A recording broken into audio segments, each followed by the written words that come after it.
No, I would encourage listeners that, if they're going to grad school, or even if they've just, recently graduated from grad school, your network is probably the most important thing, about your grad school career is the people that you meet and the network that you develop. I think that even if you're an introvert, if you are Black in an all white environment, if you are othered, um, it might be hard, but don't be sheltered. Put your best foot forward, get in where you fit in, and build those relationships, because the relationships will be instrumental both to your career and to your personal life, um, while you're in grad school and for years after grad school. This is the Public Health Millennial Career Stories podcast, where you'll hear about diverse career stories, career strategies, get tips, and learn from others to help you in your public health career journey. If you want to learn about public health careers, or just hear public health stories, stay tuned because you won't want to miss this. Welcome to the Public Health Millennial Career Stories podcast, episode number 44. Hi everyone, Omari Richards here. Thank you all so much for joining me this week. I know last week you had a week off, so I hope that you're all excited for today's episode. There's a lot of insights in it, and I think it really shows how you have to trust the process and trust your process. Just so many insights, so many vulnerabilities and transparencies. And I think just key insights in here for public health students, people want to get into public health entrepreneurship or healthcare entrepreneurship. Just a lot of great information. So make sure to subscribe, like, and review. And without further ado, here's today's episode. Enjoy. Today, we have a public health professional leading the more inclusive healthcare team, working towards more culturally responsive healthcare. She has her Bachelor's of Science in Public Policy from Penn State University. Then she worked in several roles, including Director of Ryan White and Title X programs in Harrisburg, Pennsylvania. She went on to get her Master of Health Administration at the Ohio State University. She has held a few professor positions. She has founded and currently runs her organization, More Inclusive Healthcare. We have Lisa Sloane, MHA. Welcome to the show. Thank you, Omari. I'm happy to be here. Yeah, my pleasure to have you on the show. I think you have a very fascinating and unique story. I think one that I haven't been able to capture as yet. So I'm glad to have you on the show. I'm excited to be here. Happy to have the opportunity to share. Yeah, awesome. So how are you doing, and how have you been coping during COVID times? I'm doing okay. It's been an interesting journey.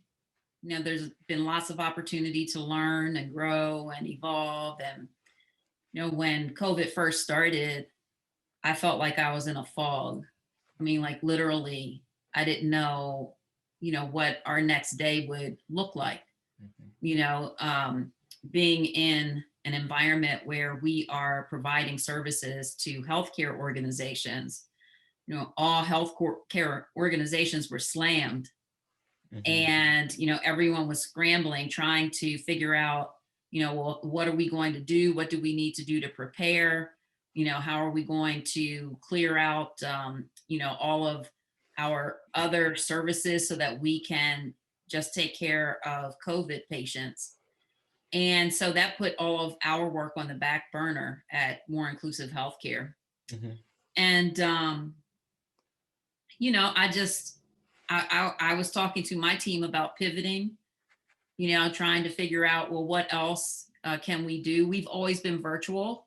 We've always provided training and education either through virtual instructor-led training or through e-learning. And so we had that in our back pocket. So we were talking about conducting webinars and teaching people how to utilize Zoom and stuff like that, I mean, we were ready to dig deep to hang on. And then George Floyd was murdered. And, that changed the landscape again. And, whenever I think about that time, the thing that it's almost like post-traumatic, the thing that I think of most, there are two times that I think of most. One is when I was sitting on my back porch, and I live downtown in Cincinnati, and I could, hear all these helicopters overhead. It was a Saturday. It was a Saturday after he was murdered, and all these, sirens, police cars. There's a hospital around the corner from me, so ambulance, going up the street, and I just remember feeling so traumatized and so afraid. I was so worried about the young people that were protesting. Were they safe? With the sirens that I'm hearing, the ambulances that I'm hearing, have they been injured? I get choked up just thinking about it right now. Because there was, a day when I was the young person that was out there on the front lines. And, so being here at home and knowing that, 2 or 3 blocks away, there were brothers and sisters on the line, just making their voices heard. And it was, just a moment that is indelibly etched in my mind. So when I think about the George Floyd protests, that's one of the first things I think about. And the other thing I think about is I was on the phone with a potential customer, and we had, been talking for a long time, so I considered him a friend. And he's an African American man, and we were talking about Ahmaud Arbery, and I just became so overwhelmed, that I just started crying. And, weeping is not like with a customer, it's not like a commonplace thing. Mhm. I don't think it's ever happened to me before. But I was just so overwhelmed with emotion. And, I was just thinking about, this man that I was having the conversation with, and the challenges that, he has faced because he's brown. And, so I was thinking about him personally. And just like so many of us, I was just totally overwhelmed with the whole situation and where we had come to in this country.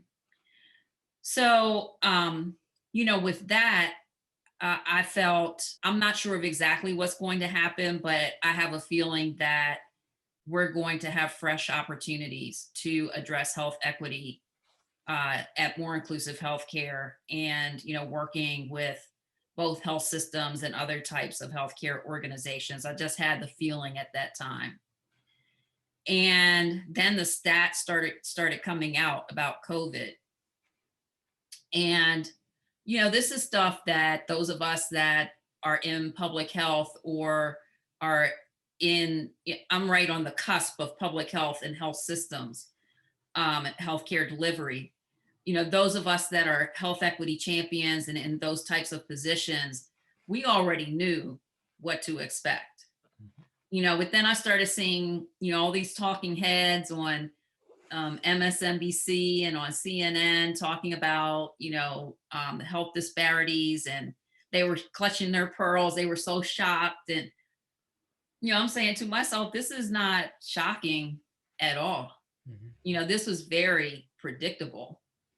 As public health professionals, we already knew that people that didn't have the ability to be socially distanced, that, people that were considered essential workers, people that were catching the bus to work, people that have underlying conditions and comorbidities, we already knew that these people would be at high risk because they're at high risk for the flu every year. So, and we saw what happened with the HIV pandemic. So this wasn't surprising to us. But when I saw how surprising it was to the general public and to the field, I thought, this is going to change the healthcare landscape. And this is an opportunity for us. There's so many people that have been the health equity champions that have, been beating their head against the wall trying to make change in health systems and not being able to get that accomplished, risking their jobs to try and get health system leadership to pay attention and not being able to get it done. I just knew in my bones that, this was going to be our time. And I think we're there. I think we have a lot of work to do, a lot of work ahead of us, but I don't think there's going back to the old normal. So Amari, I know that's a lot. You asked me one question. I don't know how long I've been talking, but that's how I'm doing. That's how I'm doing. It's been a crazy, crazy year. But I finally feel like, the people that passed away over this past year, whether it was prominently or quietly in a room by themselves, they have not passed away in vain. Thank you so much for just being transparent there and being open and vulnerable and just sharing the entire process and your thought process throughout this entire pandemic and racial injustice that has been happening or continues to occur, I should say. I think that is very, very helpful for someone who might just need to hear that or might be sharing those same sorts of feelings or emotions. Because I know I've cried many a times just randomly just feeling the pain for their family and the injustice that just never comes, and it just seeks to amaze me. But to the point of everyone paying attention to public health, I think, and healthcare and health systems and just how everything has been operated and just seeing that it has not been working and the populations that have been disadvantaged are the ones that we know that have been disadvantaged, but the pandemic has shown us just how much that can impact the population, just how much we need health insurance and all these different things. And I'm glad that you, even through all the pain and through the struggle, there's opportunity. And I think we can't just sit and let this moment just pass and let it be without doing action and making those steps to push forward. So I appreciate everything you just said. So thank you so much. Thank you so much. You're very welcome. Okay. So how do you identify, and then tell us a little bit about your personal background? Yeah. So I identify as a Black woman, and I'm from a mixed race family. Both my parents are deceased, but my mom was white and my dad was Black. And I grew up in the 60s. So, this was a time when mixed race marriages and couples were, just beginning to emerge as a thing. And so it was, it could be tough times. But sometimes I tell people, actually have friends that say, this is your birthright. You have the right to talk about this stuff. So that's how I identify. I identify as a entrepreneur, a person who is, at the intersection of where data meets culture, and longtime advocate for health equity and race and ethnicity data collection, and now just generally demographic data collection. Before we hop into your story, what does public health mean to you? That people in our communities have the opportunity to live their best and healthiest lives. Public health is, it's a state of being, and it's also a set of activities, that we engage in to help our communities thrive and be healthy. In your story, you got your Bachelor's of Science in Public Policy at Penn State University. So what was the thought process for getting this degree? Well, I thought I was going to be in education policy. So I did all my research, all my research papers and, everything that I studied, I paid attention to education policy. And, I was really into understanding school choice. I remember one of the prominent books out at that time was called Faces at the Bottom of the Well. And, it was all about school choice programs. I even remember writing like my one of my final reports was on the ins and outs of school choice, and why I was not a big fan of school choice because I did not think that it would lead to better outcomes for Black and Brown children. When I graduated, Omari, and I tried to get a job in education policy, I didn't realize that there were very few jobs out there that were really related to education policy. I probably would have had to go to, work on the Hill in DC, or I was in Harrisburg, Pennsylvania at that time. So I did look for a job at the state legislature, but I was unable to find a job there. I was really uncertain about what to major in college, and so I had a mentor that said to me, Lisa, just get your degree. It doesn't really matter. Just make a decision, major in something, and get your degree, and then we'll see, what you want to do next. But as I really got into it, I realized that politics and public policy was something that really interested me. And I had always been into politics. I loved advocacy. I loved people who were advocates. It was hard to not be into advocacy at that time because, as I said, when I grew up, I grew up in the 60s. That's right around the time that Malcolm was killed. That's right around the time that Dr. King was killed. And so advocacy was, it was, power to the people was, the thing that we really grew up on during that time. So it kind of made sense for me to major in public policy. Okay. And was there any reason with the fascination on education? Why was that the framework that you were focusing on? Yeah, because I always felt that education is freedom. Mm-hmm. I always felt that education is the key to help us to succeed as a people, and was the key to helping us thrive and grow, and to chart our own course.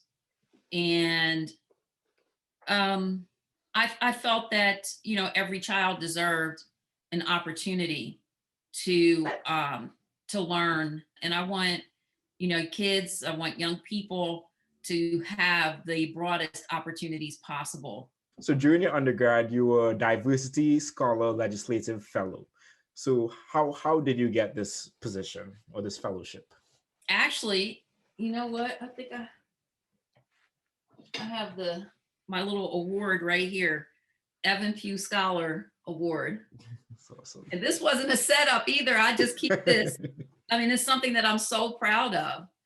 So the diversity scholarship, I was eligible for that because I am a Black woman, and I attended Penn State at the Capitol campus, and I probably had there was probably less competition for me at the Capitol campus because it's a smaller campus and less diverse. and I did well in my sophomore uh, my sophomore year, or my first 2 years of college. I Mhm. did really well.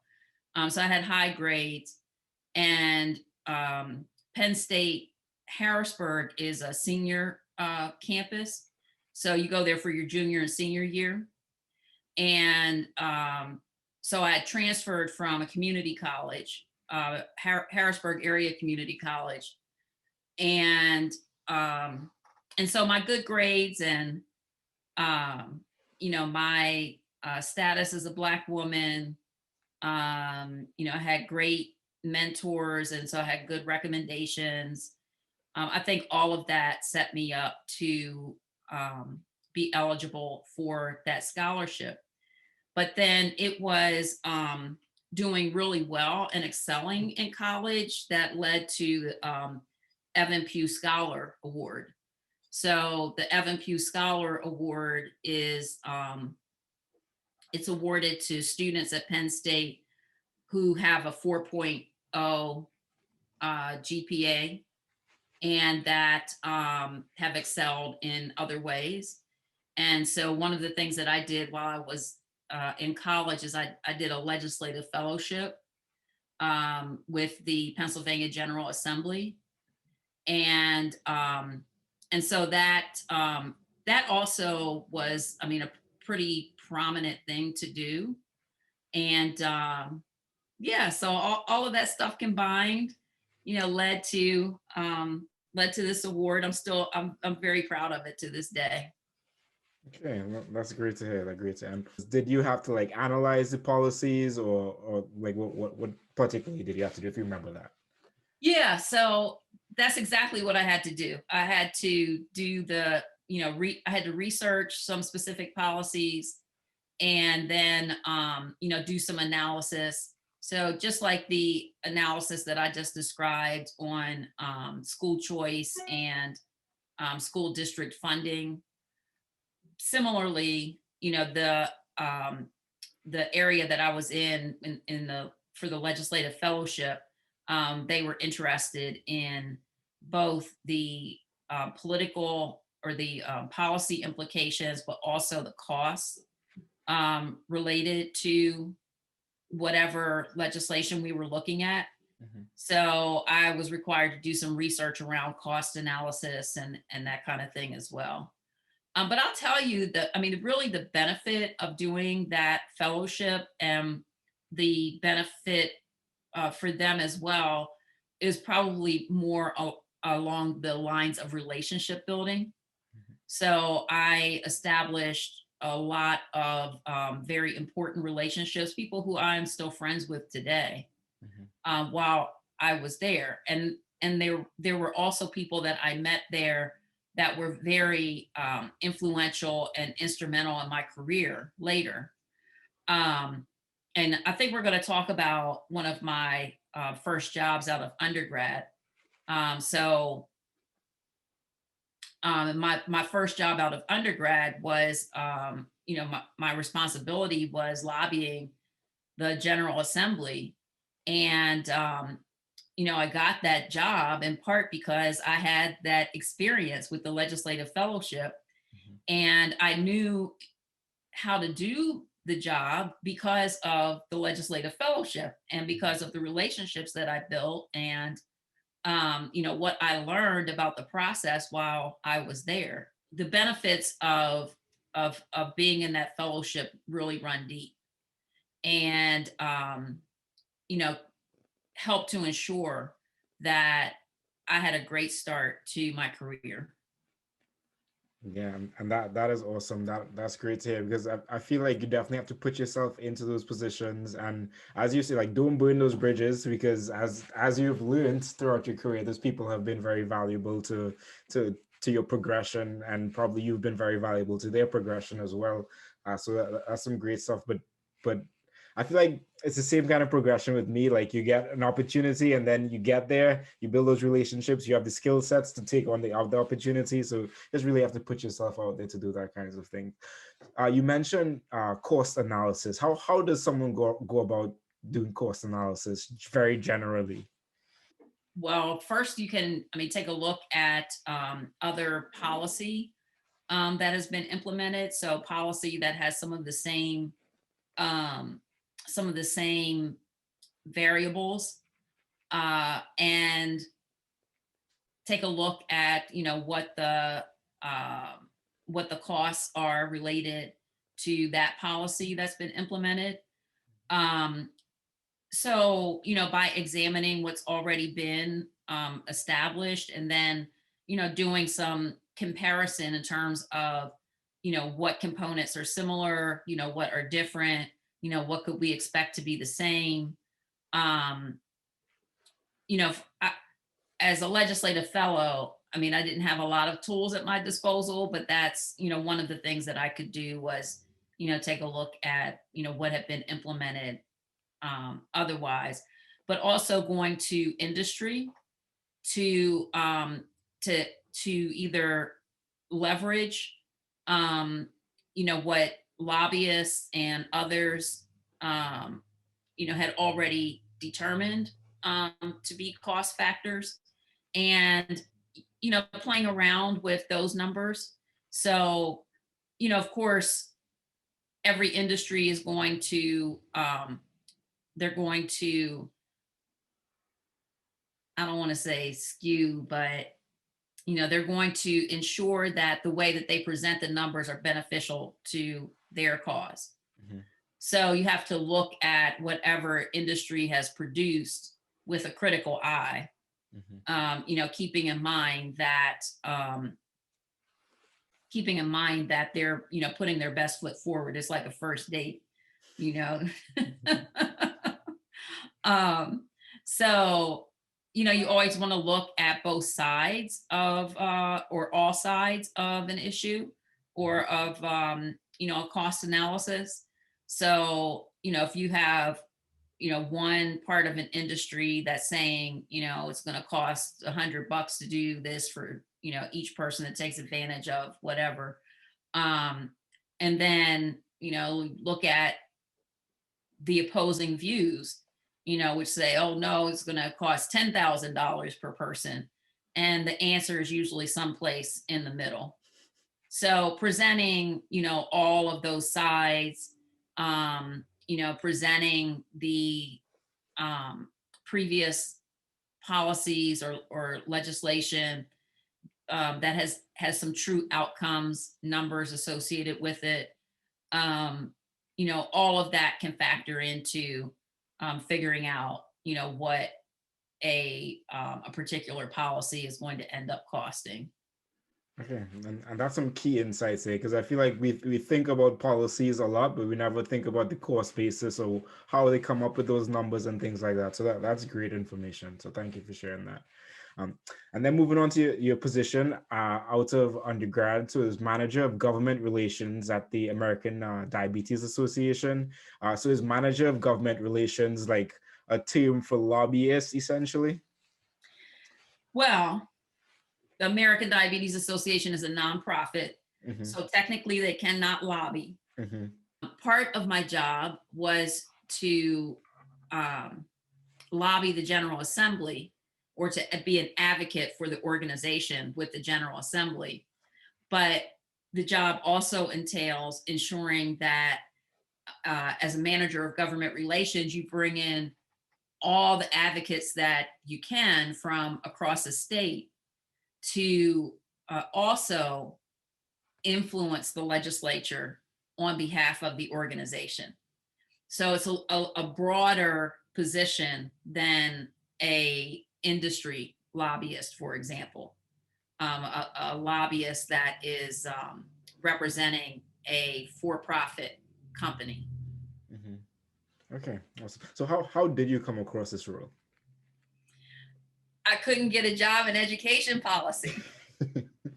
So I sought a job. I looked for a job for like 3 months and I couldn't find a job in education policy.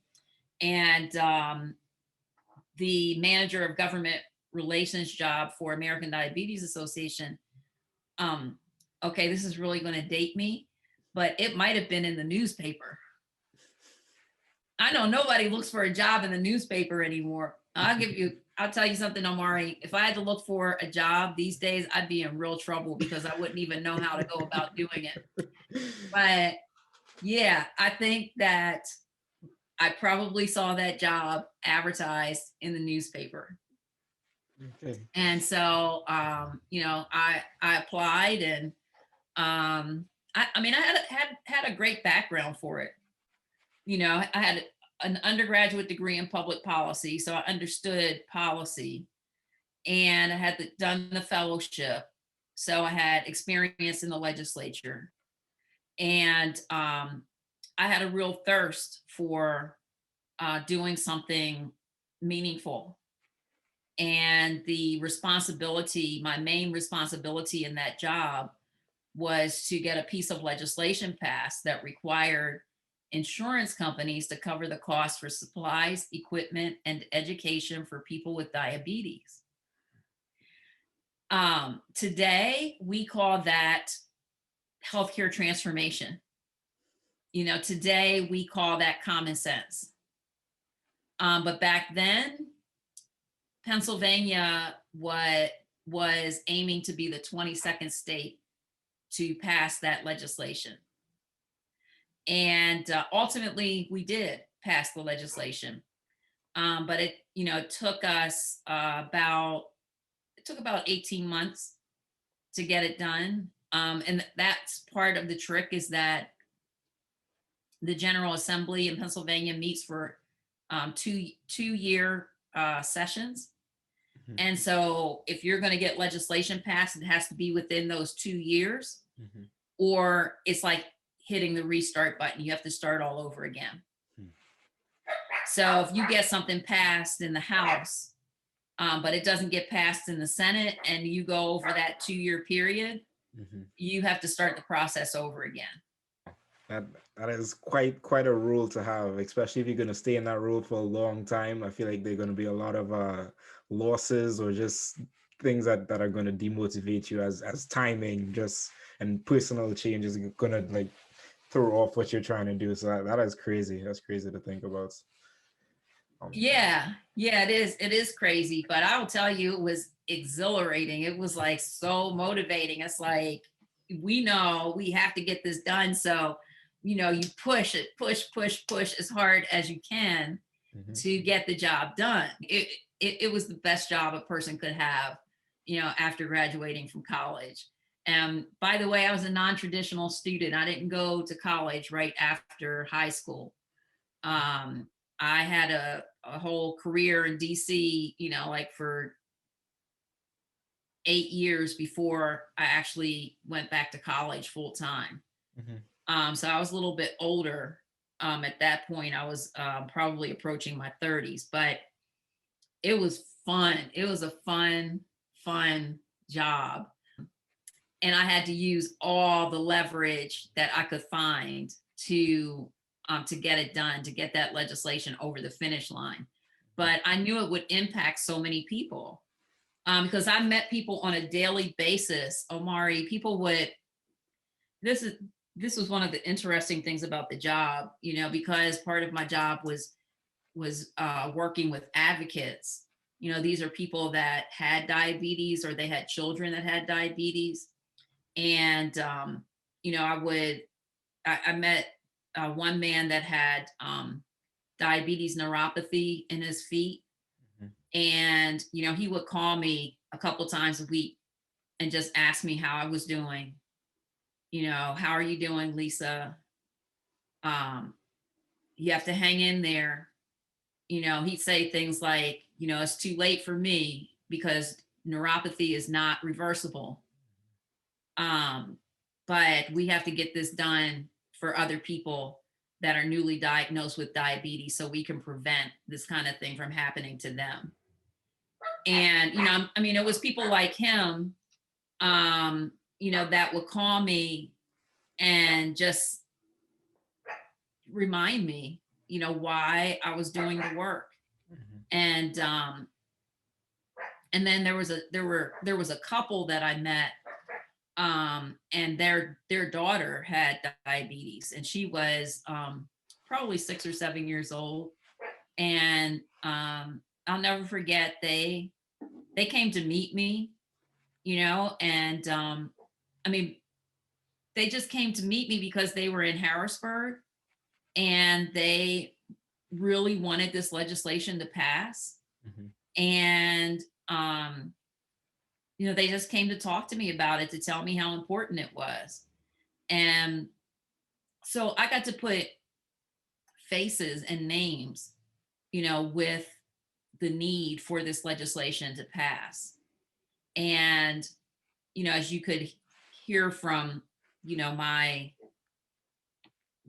through my vulnerability and sensitiveness earlier in our conversation, you know, getting to know people that the disease was actually impacting, um, was a big motivator for me. Gave me a lot of energy, and it it really, it just personalized it in such a way that I couldn't see us being defeated. The job required me to really listen and take counsel. So, there were big pharma lobbyists that wanted to see the legislation passed. And so those lobbyists would, I had all kinds of people calling me. Those lobbyists would call me to give me advice. Was they introduced me to the chairman of the House Insurance Committee. His name was Nick McCosey, rest in peace.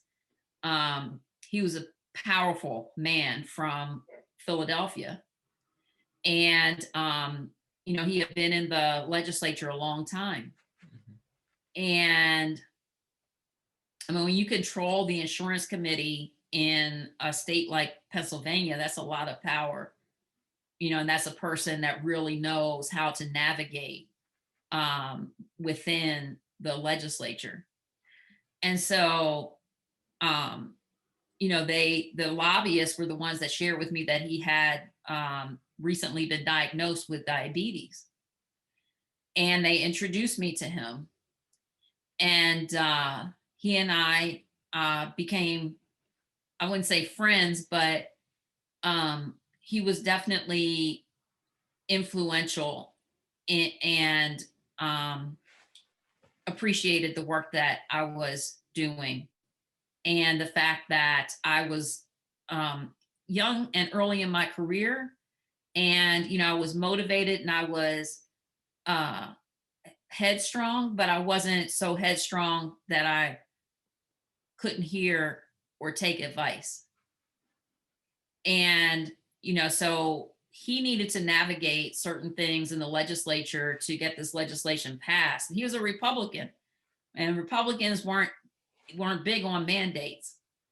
But because he had this recent diagnosis, and also that couple that I talked about with the daughter with diabetes, they were in his district as well. And they went to meet with him. And so, just like they made it personal for me, they made it personal for him. Mm-hmm. So it was like, this big leverage point. It made a big difference in our ability to navigate within the legislature. But then we also had to do our part, and our part was getting other legislators to sign on to the legislation. And the way that we did that is, this was so awesome. So you're familiar with diabetes educators, right? Mm-hmm. Okay, so there are diabetes educators throughout every state, and diabetes educators are licensed, and they have chapters, and so they're very well organized. And the diabetes educators have 4 chapters in Pennsylvania, and the diabetes educators there also, they still do this. They hold classes at hospitals. And so they would have people that would come to their classes on a regular basis. So think about this. You have a couple hundred diabetes educators across the entire state, and they have access to large groups of people that they influence and that come to see them on a regular basis.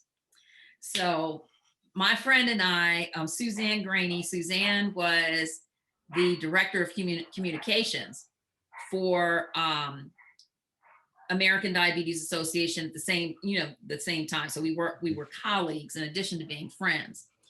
And Suzanne and I sat down and we said, okay, how are we going to leverage the access to people with diabetes that we get through the diabetes educators? And so what we decided to do was something we call the end of summer tour. So we asked the diabetes educators to set up one of their meetings as a town hall meeting and invite their legislator to come to the town hall meeting. So we chose key districts where we knew we needed that legislator's support. Mm-hmm. And the legislators would come to the meetings and there would be 30, 40, 50 people at their meetings. Well, this is a big deal, because usually they, might see three, 5, maybe 10 people at the most at this kind of town hall meeting, but they were coming to these town hall meetings and it was, 30, 40, 50 people. And so the legislators were like, wow, this is a big deal. And so I think there were 293 legislators in the House. We ended up getting something like 275 to sign on to the bill. And they, thought of it as one of the most heavily lobbied bills that in the history of the legislature at that time. So, the team that we had at American Diabetes Association, coupled with the lobbyists that we had in the industry and the advocates and the diabetes educators that we had in the field, collectively, and then Nick McCosey, the chairman of the House Insurance Committee, we all came together collectively, and all of that collective force, we were able to get the bill passed, even though the insurance industry lobbied heavily against it. Yeah, and that is awesome to hear. That just talks to like the power of relationships and leveraging relationships to actually get like systems change, community change, and impact in a really meaningful way. So that's awesome to hear. And I know anyone that's interested in any kind of policy is definitely gonna be taking some great insights from that everything you just shared, because I think that was very, very powerful. So thank you. So after this position, you moved on to program officer at the Greater Harrisburg Foundation. So how do you come across this position? Yeah, so it's now the Foundation for Enhancing Community. So they changed their name a few years back. The job was in the paper.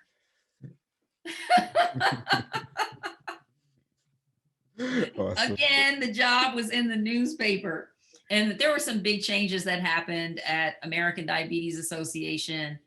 And, I was young in my career and I didn't like what was like the changes that came down. So I just decided I wanted to find a new job. And we had gotten this legislation passed. So, I felt that I did what I had come to do. Mm-hmm. And the job was in the paper, and I thought, man, this would be a cool job, right? So, program officer for a foundation, a portfolio of a few $1 million, where, part of my responsibility is working with donors and community leaders to make decisions about, where this grant funding goes, the types of programs that it supports. And I also got to work with community-based organizations, to help them think through their strategies and implementation of interventions that they were considering. And also there was a healthcare thread to my work there. Actually two threads. So one is that we received grant funding from Robert Wood Johnson Foundation to initiate a response to the HIV/AIDS crisis in the Black community in Harrisburg. So Harrisburg is not a huge city population-wise. At that time, there were about 50,000 people in the city. About 50% were Black. About 17% were Latinx. And so we had a majority minority city. And the city was had the third highest rate of HIV in the state. And it was just emerging among Black women. So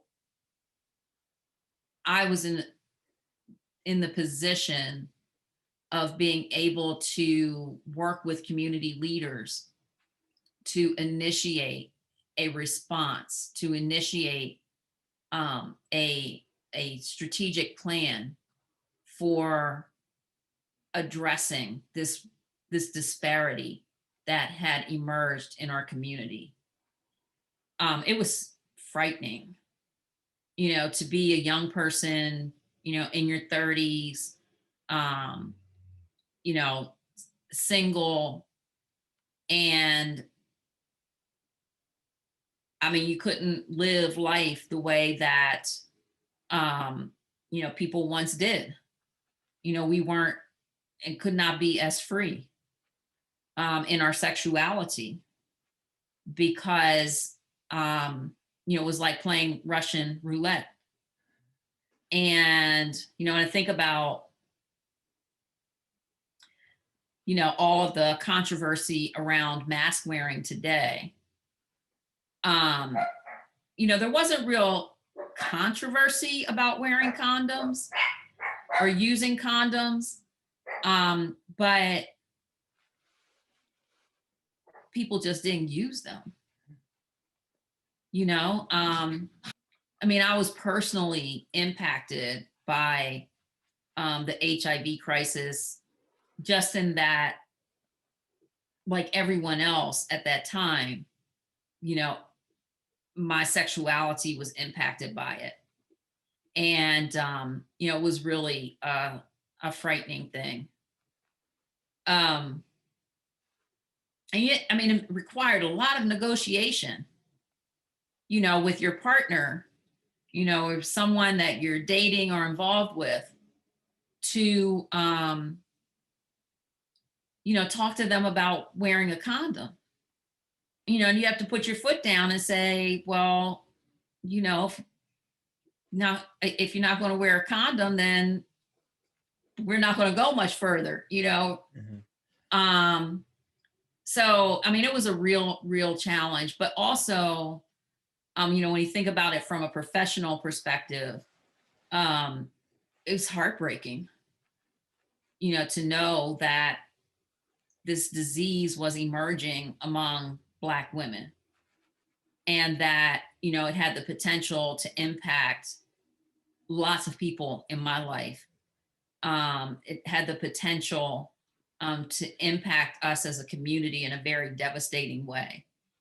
And it was also, it was stigmatizing. It stigmatized us as a people. And then there was this clashing, between Black people, between people of color, and the LGBT. It was only LGBT back then, LGBT community. Because the LGBT community those of us that work in the field, we know that, it's been very segregated. And it was very segregated then. And so, there was no unity on this issue of HIV. There was a lot of, territorialism around this issue. So, again, this was, it was an interesting time to be working on this really important initiative for the Greater Harrisburg Foundation. And, I learned a lot. I got to know a lot about, working in the community, working with different community partners. In some ways I did a good job. In some ways, I felt that, what I learned was that I didn't always do a good job of managing the, I would say, the need in the community. It was like we had to internally struggle over scarce resources. It was like we were fighting each other to get more dollars for what we wanted to focus our attention on. And, as being so young and early in my career, wasn't something that I would say I've managed really well. As a mature adult in my maturity and now in my career, it's something that I would handle very differently. And contributed to my learning. But there were times when it was very painful, because, I would be tasked with, leading a group of community organizers. And, people would fight and argue in the meetings and stuff. And I wanted to control everything. I wanted everything to be perfect. And I didn't know how to navigate that. And I really didn't have a mentor that was, deep into advocacy with the community leaders that could really help me navigate that. So the other stream of work at the foundation that I was introduced to was raising resources to support programming in the LGBT community. And so this was, I didn't know anything about the LGBT community at that time. Little to nothing. And I could not describe myself as a natural ally, but I became a natural ally. And I remember at that time, there was a person in the community, very, very prominent person, whose son transitioned to a woman. And that person that transitioned worked for an agency, an ad agency. And the ad agency sent out a letter to everyone on their mailing list, including everybody at the foundation, to say, this transition is happening. And this person was Mark, and this person is now Mara. And they sought respect for Mara. This was, I want to say this was like maybe 1999. And it was very progressive at the time, for that agency to do that. And so that was my first experience, even knowing that a transgender individual could transition. I didn't know that. and I mean, I also learned at that time about the segregation in the gay and lesbian communities. Mhm. And that was something that I found very troublesome. I didn't quite, put my finger on it at that time.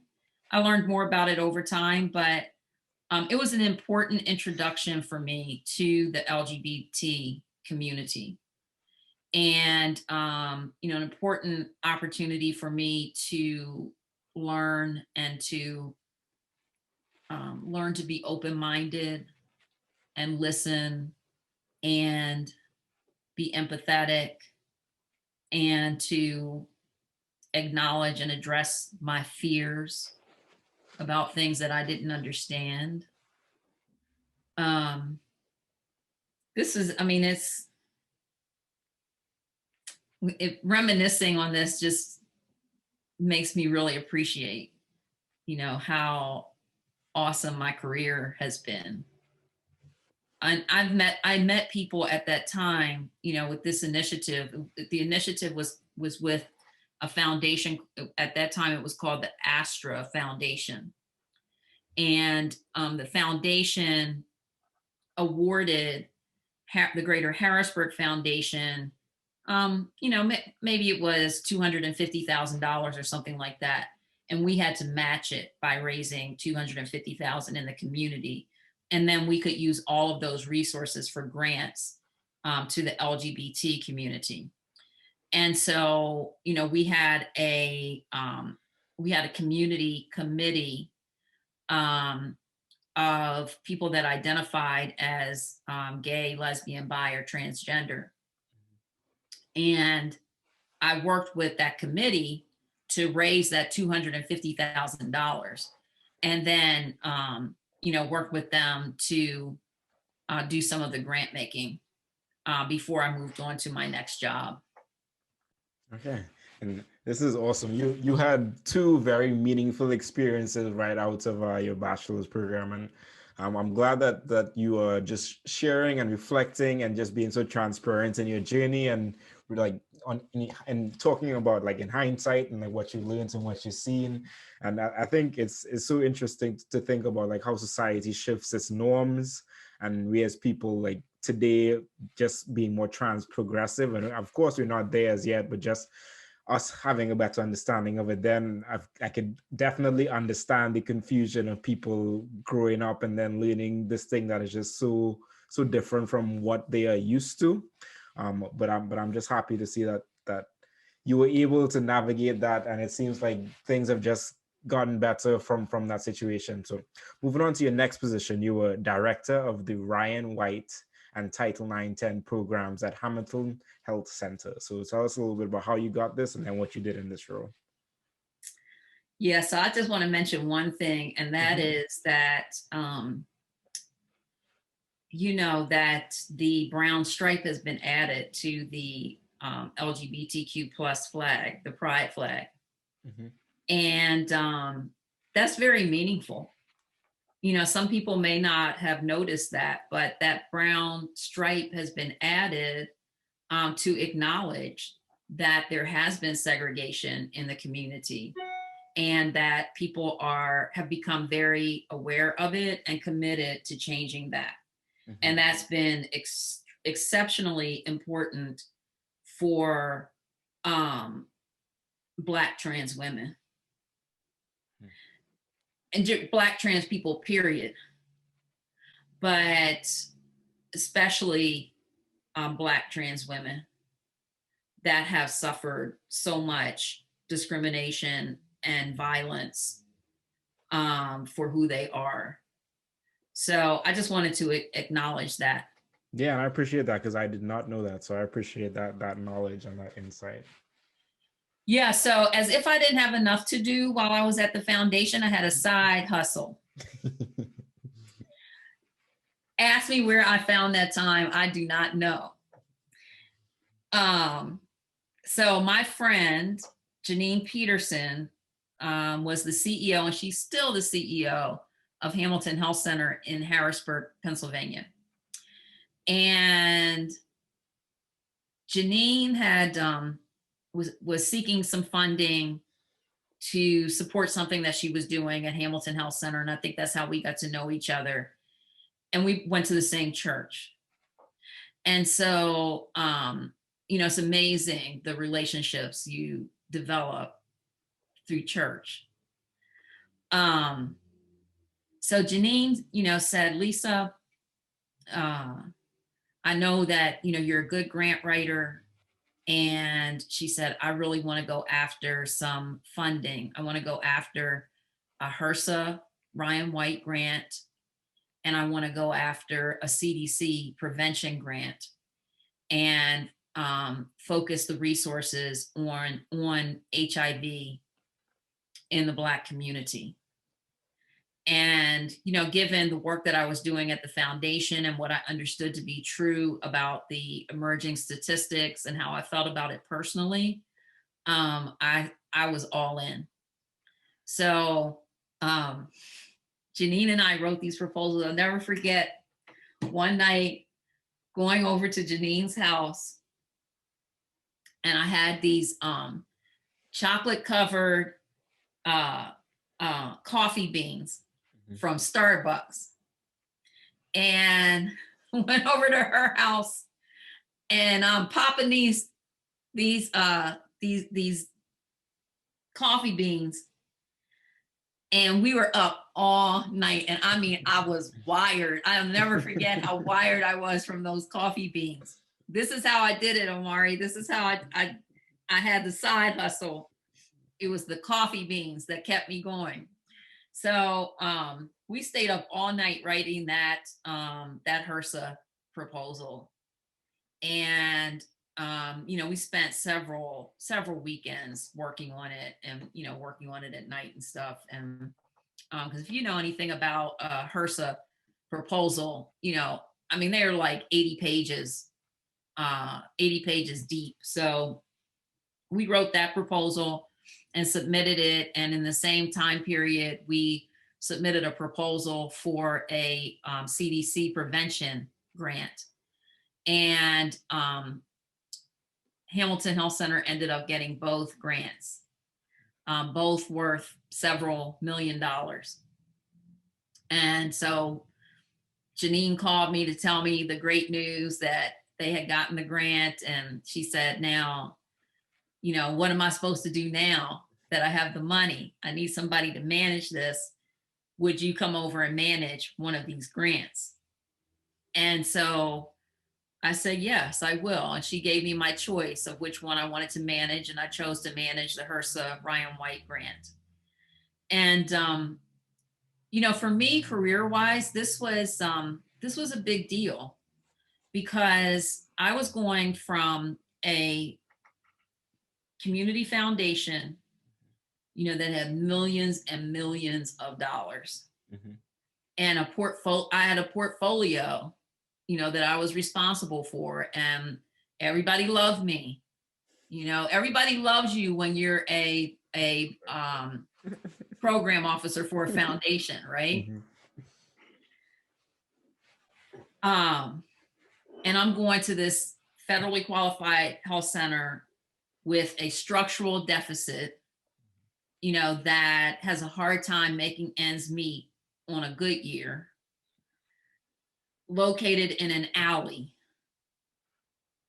And, people said to me, there were people that literally said to me, are you crazy? Are you seriously going to go from the foundation to, this organization that, doesn't have the resources to keep its doors open sometimes? And I decided that that's what I wanted to do, because I believed in the mission. I believed in the cause.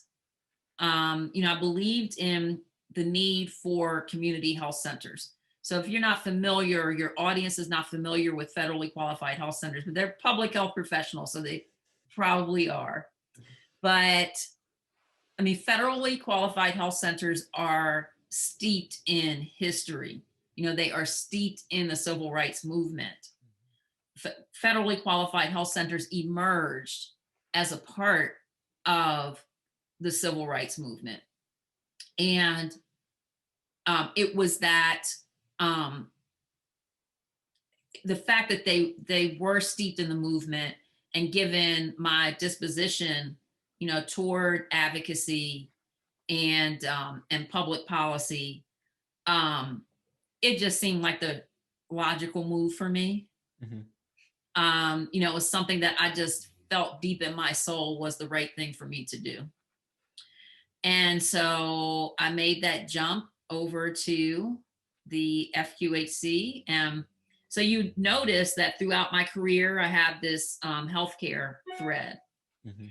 And so now I'm right in the thick of healthcare. And I'm responsible for establishing the first HIV clinic centered on Black people in Harrisburg. And I had not done this before. I had not, hired physicians or physician assistants or nurses, or, managed a medical staff, or, understood, a lot about privacy and confidentiality. I didn't understand a lot about healthcare finance, but I was determined, and Janine gave me a lot of latitude, to implement, and I had support from the Ryan White program and support from others at the FQHC. And so, we got this, we established this HIV clinic. It's called the Hamilton Hope Program, and it still exists. And so that was my entryway into direct care. I'm working for an FQHC. But I'll tell you, the most important part of my learning and my career was that along with the resources that you get through the Ryan White program, we also had access to what's called CareWare. And CareWare was one of the first electronic medical record systems, and it was created by the federal government. And it was accessible only to those that were Ryan White CARE Act participants. We took that electronic medical record system, and we could forego it or we could utilize it. We weren't forced to use it, but they encouraged us to use it. So because we were a part of a larger system, we decided we wanted to use it in a hybrid way. So we still used our paper records, but we also implemented the electronic medical record so that we could help our patients see how their virus was impacted by their use of their cocktails, their medication cocktails. And we could show them a direct correlation to an increase in their viral load or a decrease in their viral load or an increase in their CD4 count, depending on how adherent they were to their medications. And it became a very important teaching tool. It was an important teaching tool for them, and it was an important tool for our physicians, our infectious disease physicians. And we had a PCP that we hired, and it really helped them to see, which patients needed more help. I was responsible for the implementation of the EMR and responsible for continuous quality improvement for the program. And so these things were new to me, but I became totally fascinated with the use of data and how data could ultimately help us to improve outcomes for patients. So it was a very, very important part of my career journey. And it really, really drove me to desire to want more education and to learn more about the use of data. And I could see it, Omari. I could see it on the horizon. I knew we had to go from paper to electronic, to do data exchange, to do quality improvement, to identify and resolve health disparities. Mhm. It was just inevitable and needed. So, so yeah, that's where I got that bug from. Okay. And I just want to point out to people that Lisa, you worked for 8 years after undergrad, then you went to school, then you got these jobs, you were doing some lobbyist types of stuff, then you were doing some program officer work at a foundation, and then you went into this organization, and then you were like, oh, I see this data and how it can be used. And that kind of led you to, okay, I need to do more education. And then you got your master's of health administration. So I just want people to see, like, look how far it took, look how long it took for you to find that like perfect spot. But at the same point in time, you went with what you knew at that point in time. You knew education policy was the thing that you did, and you pushed on doing that. And then from there, you learned that skill. Then you went into the manager of the manager of government relations, and then you learned that skill. And then you went into the program officer role, and then you learned that skill. And then in this completely new role that was foreign to you, you found something where data was like, okay, this is something that I can really work with. And I think that's just amazing, because like who would have known. And as you said, it was instrumental to your career progression. So talk to me more about the thought process of getting your master's of health administration, and you got it from the Ohio State University. Well, I mean, I come from a background where, I mean, we didn't have much growing up. I mean, I could pay my rent, but I wasn't, living the high on the hog, as they say. I wasn't living large. Um, and so this is personal, but my mother passed away, and my mother was a saver, and my mother left me some resources, and so I had some money to go to grad school. I was an adult, I was well into adulthood, and so I had different types of expenses than some people would have. Mhm.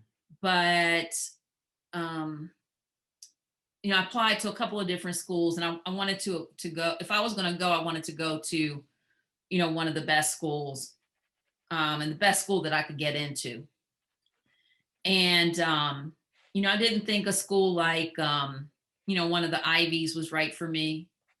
But Ohio State was in the top 10 in the MHA programs, Master of Healthcare Administration programs.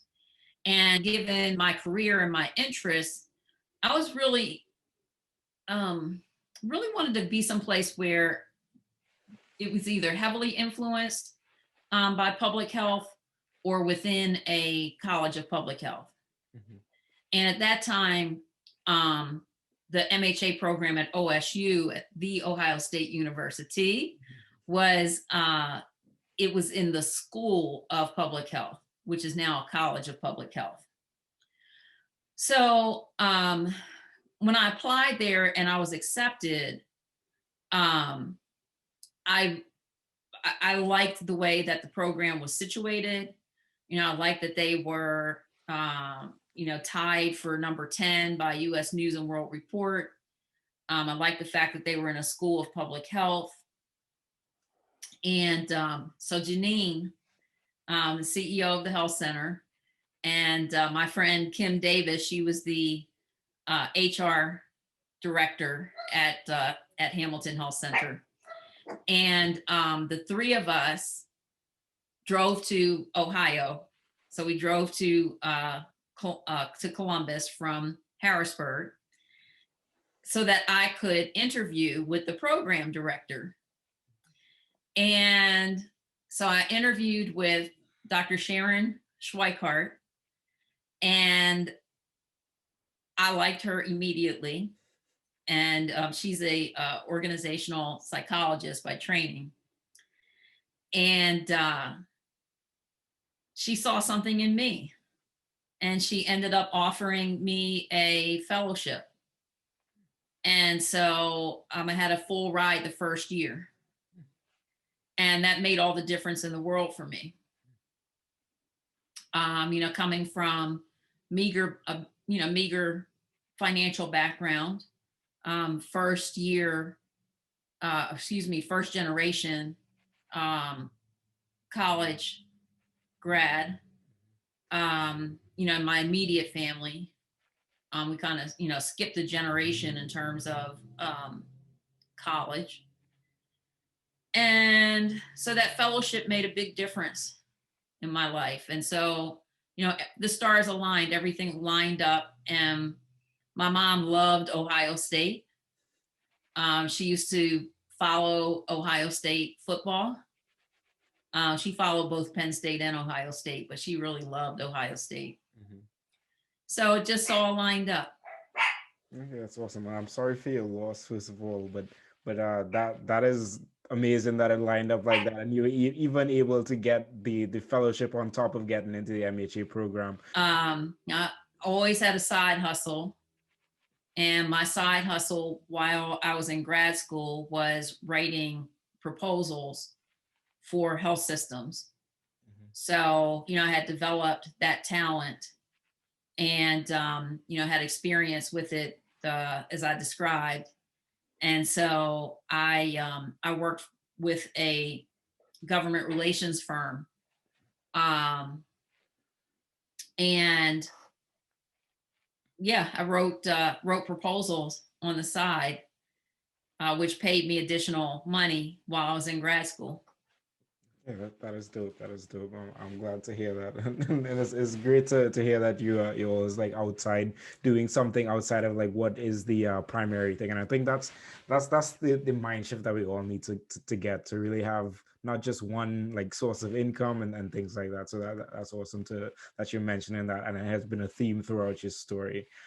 So did you have any big takeaways throughout your MHA program? Well, I would say that,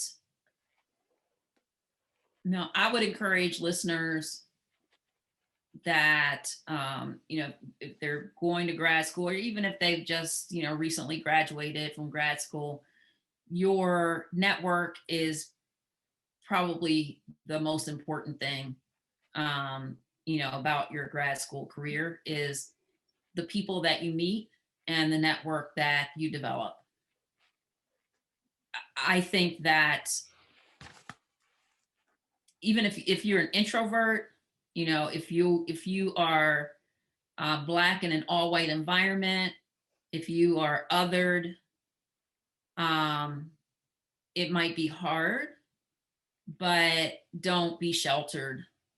Put your best foot forward, get in where you fit in, and build those relationships, because the relationships will be instrumental both to your career and to your personal life,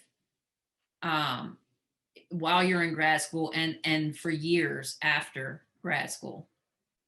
So I highly, highly encourage the development of the relationships, really, really leaning into developing those relationships and maintaining them over time. And I also, for my any opportunities that I had to take electives, I did my electives in the communications department, because health communications is extremely important to me. And I wanted to learn as much as possible about communicating with the public, and also communicating with individuals, which is really important for me business-wise. Yeah, and I think that is awesome that you took electives outside of your college, your school, and just in a completely different like mindset. And I think like if we've learned anything from this pandemic, is just how important health communication is. And I would say that it's been lacking in a lot of senses from a lot of different places. So if you're able to do that and get more communication training so you can utilize and share your public health information in more culturally sensitive or whatever the case might be, better ways, definitely do that. Thank you for sharing that. So after your MHA program, you were an adjunct professor at Northern Kentucky University. So tell me about the process, the thought process for going into this, and then what did you do? What did you teach, I should say? I really wanted to teach. Mm-hmm. I really, really wanted to teach. And what I learned is that it's important to have the right circumstances in terms of resources, time, and access to do well at teaching. Mm-hmm. So this was new to me, and these were things that I really didn't understand about teaching. So at that time, Northern Kentucky University decided that they wanted this course to be taught not only in the classroom, but also online. And so it was ridiculously difficult, to be a new teacher, and this is my second job because I had a full-time business, and to teach both in class as a new teacher and to teach an online class. So, and only being paid to teach one class, right? So it was all considered one class. It was unfair to me. It was unfair that I was put in that position as well. And, it was kind of disappointing. But, one thing that I would say about teaching is that, if you teach a course for years, then, it's just like when you do a presentation. If you're presenting on a single topic, and you present that information, over and over, you get to really fine tune the information. You learn what resonates with the learners. You learn what doesn't go over so well. You learn what's clear, how, or what you are communicating clearly. And you learn what you could do a better job at. And so you get to craft it, what you're presenting over time. And the same is true with every lesson that you're teaching in a college or university. You're not going to get it perfect right out of the gate. The first year is somewhat experimental, because you're learning a lot about what you're teaching. And, you have to shore up the references that you're using, the examples that you're using, the stories that you're telling. So I found it immensely difficult. And the compensation that an adjunct professor receives is, it's not a fair wage. But I would teach again, and I'm an adjunct at OSU now. So I teach single sessions within courses currently. Mm-hmm. And I imagine that I'll probably teach a course on health equity. Mm-hmm. That's what I'm aiming for. But it won't be this year. It might be maybe 2022, 2023. Okay. And since you're already talking about it, let's talk a little bit about your adjunct assistant professor position at the Ohio State University College of Public Health. So how do you come across this, and like what did you do? What are you teaching? How Well, does and how's it differ? How does it differ from being an adjunct professor? I was an adjunct at Northern Kentucky University, and I'm an adjunct at OSU. But Okay. the difference is this: I have a very strong relationship with the MHA program at OSU. Mm-hmm. So I have been advising on issues related to diversity, equity, and inclusion for years. Mm-hmm. And I've been the chair of the DEI committee for our alumni society for 4 years now. Okay. And I have taught multiple sessions within classes for several years. So I do a session this year. I actually did a session on leveraging your power for a leadership class. I just did that a couple weeks ago. I also taught a session on equity and quality improvement. And so this is my wheelhouse. This is my sweet spot. And one of the reasons why we established the adjunct professorship is because I am providing case studies to the program for the quality improvement course. Mm-hmm. And we needed a way to formalize that relationship. Mm-hmm. So, one of the things that I'm mindful of as a business person is that it's really important to define how people can utilize your intellectual property. Mm-hmm. And you need to ensure that you have that defined in an agreement and a contractual relationship.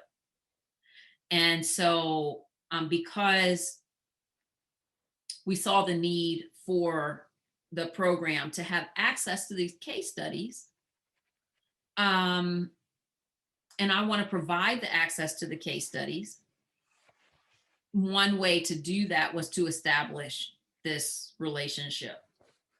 And now we have a means for defining my intellectual property and for defining how they can utilize what I share with them. So that's kind of how it came about. And so I added the professorship to my LinkedIn page. Mm-hmm. Amari, it was crazy. I mean, I had so many people responding to it. I think a lot of people, people just see that you have a new position. Mm-hmm. They don't necessarily see that, oh, this is in addition to, so there were people calling me like, what's happening with your business? And, so I had to explain to everyone, this is a second position. It doesn't take the place of my day job. Okay. Yeah, it's a good distinction for people to know. Yeah, for sure. Yeah. So prior to this adjunct assistantship, you were a chief transformation consultant at V Formation. So how did you come across this, and what did you do in this position? You were also there for 10 years. So we'll talk a little bit about that in a bit. Yeah, so when I graduated from OSU, I decided that I wanted to start my own business. Mm-hmm. And that I wanted to focus my attention on healthcare transformation. And I was defining healthcare transformation as improving the quality of care in health systems through the use of data. And so this was 15 years ago. And this was really at the front end of the industry utilizing and adopting electronic medical records broadly. Mm-hmm. But we were on our way. So when I was about ready to graduate from the MHA program, had a someone from the Cincinnati area call me and say, we have received a grant from Robert Wood Johnson Foundation, and that grant is called Aligning Forces for Quality. And we are looking to initiate quality improvement programs utilizing data exchange, value-based payment structures, consumer engagement, and these were, all of it. This was like music to my ears. I mean, these were all of the things that I wanted to do. And it was on a contractual basis. So again, the stars aligned, and I came to Cincinnati, drove to Cincinnati from Columbus. It's about a 90-minute trip, short trip. And I spent the weekend here, and Cincinnati is a really beautiful city. Cincinnati has, I think it has maybe 5 bridges crossing from Cincinnati to northern Kentucky, crossing the historic Ohio River. Slaves crossed that river from Kentucky to Cincinnati, escaping to freedom. We have an Underground Railroad Freedom Center here in Cincinnati. So the historic nature of the city really spoke to my soul. Cincinnati is a historic city with a lot of its history still intact. And it reminded me a little bit of home, a little bit like Harrisburg, reminded me a little bit of Philly, and very different than Columbus, which is flat. Columbus is very flat. But for all those reasons, I liked the idea of moving to Cincinnati. And so I came here to work on a project called Aligning Forces for Quality. And I built a small business around that work. And, in the right place at the right time, doing good work. I had some big name customers. Was able to bring GE Aviation on board as a customer because they were very engaged in this work of healthcare transformation. And when you have a customer like GE Aviation, even though, it wasn't like I was making hundreds of thousands of dollars from them, but they offer a lot of leverage in terms of being able to bring on other customers. So, I was able to build this small consultancy, and I did that for about 10 years. And, that's where I did a very deep dive into the topics of data exchange and utilizing data for quality improvement. And we started to test payment models. How do you pay providers differently so that they would be incentivized to offer or provide work to provide better care. And then through this program, Robert Wood Johnson Foundation came back to Cincinnati and said, okay, we've given you these resources. Now we want you to have an equity overlay to everything that you do. And so I was the consultant that they looked to provide that equity overlay. So it was my job then to lead the charge on the equity work. And so one of the first things that we did was we trained registration staff across 28 hospitals in the region to collect race, ethnicity, and language data. And we standardized all of the categories for all of the hospitals in the region. We trained about 1,200 registration staff. And I worked with a bunch of revenue cycle managers, representing the different hospitals. And they said, Lisa, this is great. We've done this training, but we know we need to do this consistently. And so we think that we should create an e-learning module to train staff in how to do this. So I said, okay, well, we'll figure out how to do that. So through my company, I hired an instructional designer, and we did this beta e-learning module. And this was my entry into the world of e-learning. And so we created the module, we implemented it, and then I saw the value in the e-learning, and I decided that I wanted to start a company that utilized e-learning and virtual learning to advance health equity and advance healthcare transformation. And that's how I ended up starting More Inclusive Healthcare. Okay. So do you think you would have started More Inclusive Healthcare if you didn't get that push to do e-learning in that role? Amari, I'm a person that has been chased down by issues related to social justice and equity. And I think you can hear that throughout my career, at every turn, there was an opportunity for me to contribute in some way to improving either healthcare or improving circumstances for diverse and vulnerable patient populations. And so had I not started More Inclusive Healthcare, I tend to believe that health equity would have chased me down in some other way, because that's just been my life. That's just how it's gone down.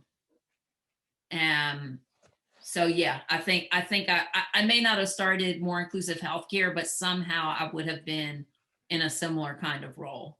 So you are the founder of More Inclusive Healthcare, which is an e-learning resource platform that provides dynamic, transformative, best-in-class equity training that leads culturally responsive healthcare. So firstly, when did More Inclusive Healthcare start? I started More Inclusive Healthcare in August of, let's see, where are we at? August of 2015. Okay. Yes, August of 2015. We're coming up on 6 years. Okay, so you told us a little bit about the inspiration. So what pushed you from going from inspiration to actually creating this organization?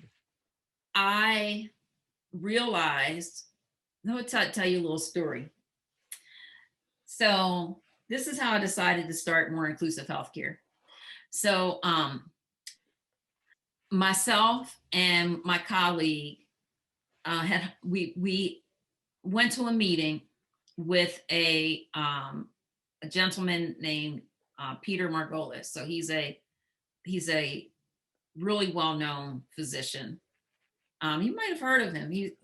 I think I have his name somewhere. I think there's a Margolis Center at one of the colleges, one of the universities in North Carolina. And he's also a physician and administrator at Cincinnati Children's.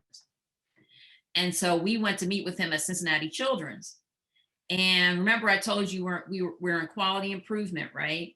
And we're like among the first that are utilizing data to improve quality, right? Improve quality of care. So we're really trying to prove, it's like a proof of concept that, we're trying to prove to providers, and we're trying to prove to health plans that, if you utilize data and you coach these teams and you show them, where they can do better, they will do better.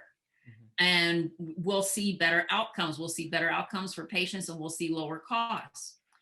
And so we had hired a coach to teach our practices how to do this, right? And so we took this coach with us to the meeting with Peter Margolis. And so we're talking to Peter about the project, and we had an ask of him. We're trying to advance the project, and right there on the spot, Peter Margolis offered that coach a job in front of us. I mean, I realized then and there the great need for people that could provide education around this topic of how to utilize data to improve outcomes in clinical care. And that's when I decided to start more inclusive healthcare. I had the experience of training people face to face, training registration staff in race, ethnicity, and language data collection, and then having the managers in those environments say, we need e-learning to help us do this. And then, I go to this meeting and, this famous physician looks to recruit, our data coach right there on the spot. It just all added up for me that, there is great need and there's great utility for people that can provide e-learning or that can do training virtually, so that we can really scale up the training and education that's needed in the field. Yeah, that is awesome, and that definitely is a proof of concept when you have a huge physician trying to buy out your colleague. That's pretty savage, to be honest. Pretty savage. So, that was cold-blooded, wasn't it? It is. It is. That is for sure. There's no doubt there. No doubt there. So, just talk about. I know. You all offer e-learning, but do you just want to talk a little bit more about the services you all offer? Yeah. So I'm super excited about what we're doing. So we still offer the module in race, ethnicity, and language data collection. Mm-hmm. And we also have training in how to improve, or not how to, but training to improve communications with LGBTQ plus individuals. We know that LGBTQ plus data collection is coming. So we have training in that data collection as well. This year, we're building out training in the collection of social determinants of health data and Z codes. So we really, see that there is a need to improve the cultural competency among those that collect that type of data. So, just think about, your auntie going to, the doctor, and the doctor asking auntie, are you able to pay your rent this month? And what would she do? She'd come home and say, oh, Mari, that doctor was getting all up in my business today. So, we want to try to avoid that from happening as much as possible. I mean, there is enough implicit bias and poor communications that exist within healthcare as it is. Mm-hmm. And we know that social determinants of health data is important, and we need to be able to collect that data from patients, but we need to be able to do it, and the field needs to be able to do it in a way that is respectful and that is that helps patients know that we're collecting the data because we care, and because the data will help us to better serve them, rather than, collecting it to harm them in some way. Because, if there's anything that COVID has taught us, is that the healthcare industry overall does not do a good job of communicating with people of color. Mm-hmm. So we're really diving deep into the social determinants of health data collection. And then also, we have started down the road to data transparency. And we are introducing our first dashboards this year. So we've already introduced our race, ethnicity, and language data collection dashboard to our current customers, which shows them, how they're doing in terms of that data collection. We can disaggregate patient discharges by race and ethnicity. We can show them, like, how vulnerable patients are utilizing their services. Do you have large pockets of diverse or vulnerable patients or Medicaid patients that utilize the emergency department? Have you recognized that as an opportunity to improve care, to improve access for those patients? Or do you see it and just say, oh, and keep on moving? We have to stop putting those things on the back burner, because they do represent real opportunities to improve access to care for patients. So we have, just started to introduce the dashboards. I'm very excited about that. We will be doing more work with data analysts. So doing more presentations for data analysts, and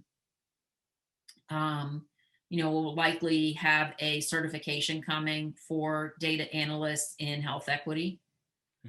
And then we work with selected organizations throughout the year. And so one of the organizations that we will be working with, should be starting next month, is Manitoba, Canada. So we're developing their race, ethnicity, and language data collection program. So, people don't know, it's like a dirty little secret, but Indigenous people are not treated well in Canada. And so we have some health equity champions there that we're working with and starting that program. And then we're working with a health plan that wants to train all of its staff to understand what health equity is, and how to utilize data to improve care for diverse patients. So I'm excited about that too. And this is where I think that, we are really making progress in the field, because if COVID has done nothing, it has definitely opened the eyes of a lot of people who are recognizing that, we just can't go back to the way things used to be. Yeah, absolutely. We need data-informed decisions, and we need better racial data. So that is essential to anything that we're doing and anything that we're trying to do. And that's really awesome. Congratulations on Manitoba, Canada. So from my understanding, I believe you all have 200. You work with about 200 different hospitals around the U.S. Like, can you just talk about, like, how your presence is? It like regionally, what states do you work in, or how does that go about? And then I'll ask your next question after that. Yeah, we're up to about 350. So we have some large health systems. So like Ascension, we have Northwell Health out of New York. So these are health systems that, like, Northwell Health is the largest health system in New York State. They're across the entire state. We have smaller systems like TriHealth in Greater Cincinnati. I think TriHealth has 3 hospitals. And then we have some smaller hospitals like Akron Children's and New Hanover Regional Medical Center, which actually was just bought by Novant. But yeah, so we have all types of health systems all over the country. Not too much out west, but a lot in the Midwest, and quite a few in the South.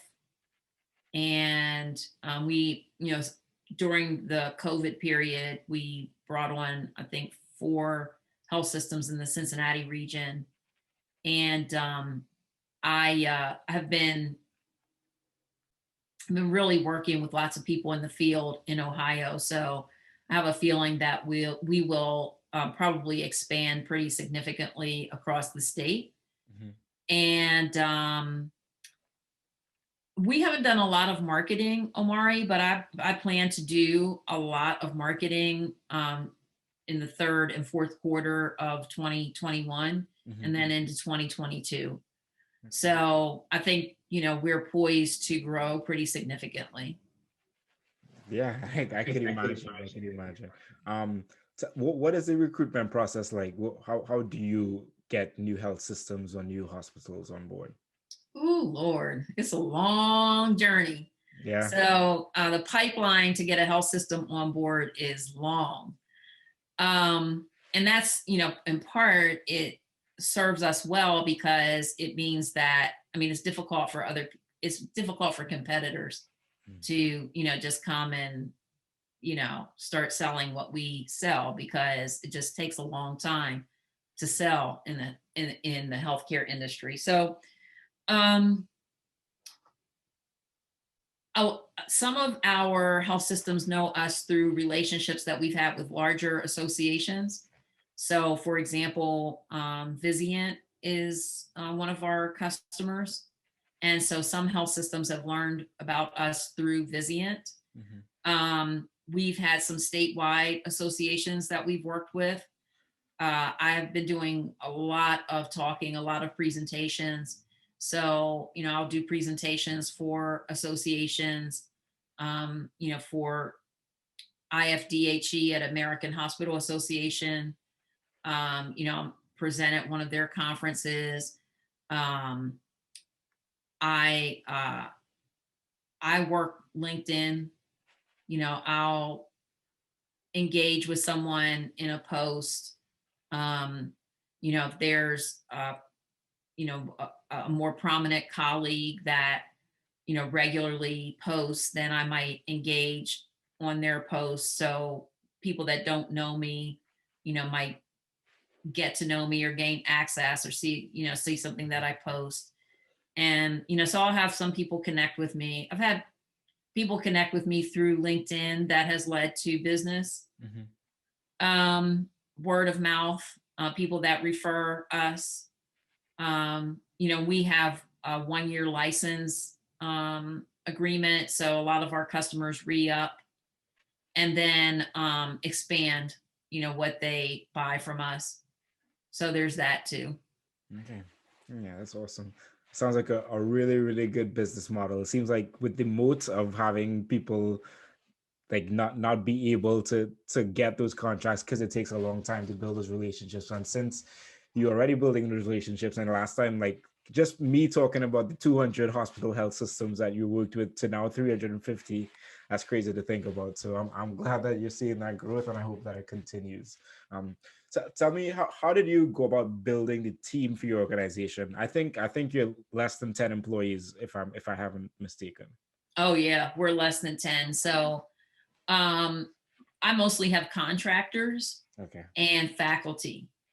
So my model is to have a lean team and then to have faculty from the field that help us to develop our products or that comment we might bring in to just review, provide consultation on our products. um, we have faculty that actually teach for us. Mhm. So if we are doing virtual instructor led training, we really look to hire the very best and brightest from the field. So these are people that are already doing social justice work or are already doing health equity work Mhm. for a health system or a health plan or, that have already tested the waters and they actually know what it's like to do health equity or quality improvement related work. Um, we don't. I'm emphasizing this because some consulting firms they don't have experienced people. Most consulting firms don't have any experience in health equity because everybody they put it on the back burner. But we have a model where, we have been able to draw from the best and brightest in terms of our faculty. In terms of my staff, all of the people that I work with regularly mostly came through word of mouth. Dr. Wyatt was introduced to me through some work that we did at Vizient. And I just knew that he was someone that I wanted to work with. And so I reached out to him and asked him if we could have a conversation. And he said, sure. Dr. Wyatt is just very, open like that. So, my other team members, Vicki Summers has expertise in gender studies, and she's an expert in implicit bias and LGBTQ plus communications. And I'm very thoughtful about my team. And, almost everyone on my team has been on the team for 3 years or more. And even faculty, so, I try to be open, transparent, treat people the way that I would like to be treated, and, provide opportunities for learning and growth. And, so I've been successful with keeping my team both intact and with drawing really talented individuals. We just brought on a writer. Her name is Aisha Little. And Aisha is a dynamite writer. So she is a full-time editor for Cincinnati Magazine. And, I read a couple of her articles over the summer. And when I knew that we needed another writer, I reached out to her and asked her if she would come on board with us. And, she took her time and learned about what we were doing and, read some of our stuff, and she said yes.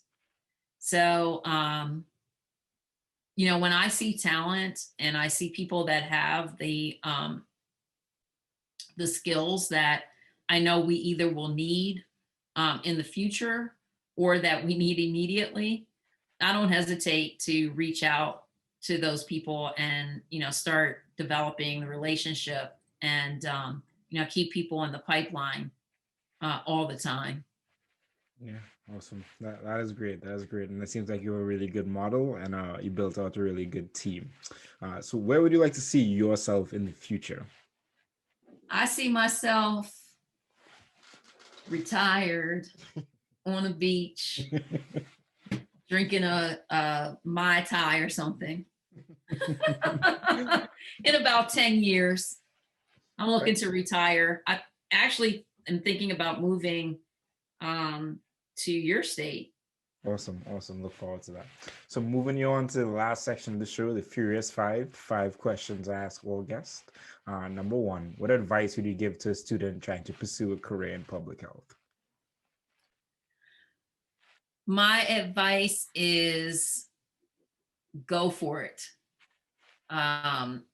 Seek out a school that is well known, that is connected to, if you can, to seek out a school that is connected to people that are known in the industry or known for their public health. Check out their publications and see, what kind of interest they have, and what they're published on, what they've published on, what kind of research they've done, and see if it's consistent with your own thinking and your own interests, and make the calls. When I talked about Dr. Schweikart, I'm going to meet Dr. Schweikart. I reached out to her online first, and I, let her know that I was interested. We corresponded by email a few times before I went to meet her in person. So that personal connection and relationship was important in my decision-making process. And I would encourage anyone that is looking to get into public health to do the same. And check out OSU College of Public Health. I Awesome. highly recommend it. Awesome. Number two, if you're talking to someone wanting to get into your position, what advice would you give them? Someone wanted to start their own company, be an entrepreneur. Yeah. So two things. One thing that I would recommend is that you build up your network before you start your business. So, have a good network of people who are in the area professionally that you want to be in. So if you want to be in healthcare transformation, if you want to be in, some, I'm trying to think of what kind of entrepreneurial program they might start as a public health professional, but say in my field, it was important for me to know healthcare administrators across the country. So build your network and get to know folks before you start business. And the second piece of advice is, look to establish your own intellectual property and then protect it with everything you have. So Amari, you are building an audience through your podcast. And, that's your IP, and, protect it. Figure out what you need to do to protect that, because it's your leverage for the future. Yeah, that's great advice. Thank you. Number three, what's something you're working on improving in your life right now? Okay, so this is really personal, but I've got this little pain in my side. I actually had to go to the chiropractor today to get an adjustment because I have bruised or strained some muscles in between a couple of ribs. And so what I'm working on is resolving this little muscle strain injury that I have. So that's what I'm working on personally. Fair enough. And I hope that it gets resolved very soon. Thank you. You're welcome. Number four, professionally, do you recommend anything? So Daniel Dawes, Political Determinants of Health. So if you want to understand the journey of healthcare health equity champions and how they really impacted the Affordable Care Act, that book is dynamite. And Dr. Dawes is the director of the Satcher Institute at Morehouse College. Okay. And, check him out online too. He has some YouTube talks. He's really outstanding. Okay, that's awesome. Yeah, I want to say I had someone recently on the podcast who was in the Satcher Institute, like on a fellowship or something of that thing. But that book is on my list of books to get to, so I'm hopefully getting to it soon. So thank you for sharing that. Absolutely. Yeah. And last but not least, where can people connect with you? So people can connect with me at on LinkedIn, Lisa Sloane on LinkedIn, or you can email me at lisa@moreinclusivehealthcare.com. Okay, awesome. Well, thank you, Lisa, for taking time to talk to me today and really share your insights and your vulnerabilities and everything. I definitely know it's going to help a lot of people along their journey, so I appreciate it a lot. Thank you, Omari. Thank you for doing this, and thank you for giving me the platform. I'm really, really excited to have had the opportunity to chat with you. I think you're doing terrific work. I'm so happy that I came across your podcast. I actually found it on my LinkedIn timeline, and happy that we connected. Yeah, same here. And we'll definitely stay connected. Well, I'm really glad that I got to sit down and talk with Lisa today. I think that her story is incredible. I love that she is just so vulnerable and that She was just transparent on her journey and everything that took her to the next level of her career progression. I think is very insightful, and it gives a lot of people some good insights into how they can navigate their career and how they can think about different things. But definitely appreciate you all tapping into this episode, and I will see you all next week. Be sure to subscribe, like, and review. And Public Health Millennial out.